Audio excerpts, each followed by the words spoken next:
Од неговата полнота ние сите примивме благодат врз благодат, вели Иван Евангелист во прологот на своето Евангелие. Бог го создаде универзумот и целиот свет.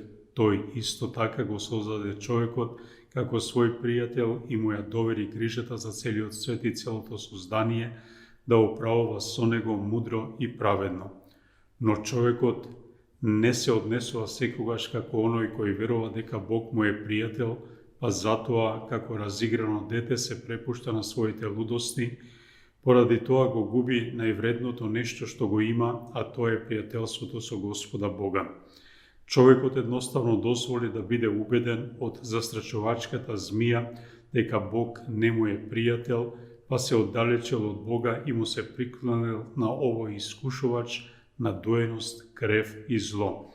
Најлошото во се што се случи е што после тоа човекот не знаел сам да ја поправи штетата и го изгубил ова големо богатство, пријателството со Бога.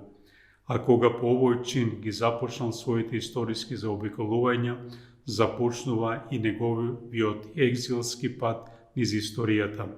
Тој пат е обележен со потоци крв и солзи уште од времето на Каин. Меѓутоа и покрај се, Бог останува верен на своите ветувања и неговата љубов трае вечно. Тој не го остави човекот, туку го следеше по тој пат на екзил да го бара и пронајде изгубениот човек. И кога се исполнило времето, тој се наведнува кон човекот, брза да го пречека за да го спаси и да му го врати првобитното достоинство што го изгубил.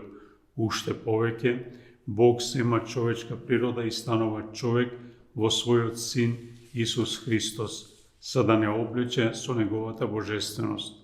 Бог чудесно не создаде како своји пријатели, а уште повеќе чудесно не откупи. Ова е нашата среќа и нашата радост.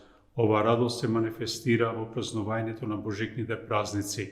И додека сме среќни со чинот на Божјата љубов, во молитвите и мислите ги носиме нашите браќа и сестри кои ќе бидат во немир за време на овие празници поради воените настани, особено во Украина.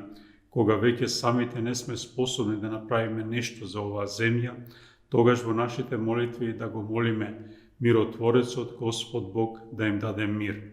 Посакувајќи ви мир, ви посакувам и честит празник, Рождество Христово и благословена нова година. Христос се роди.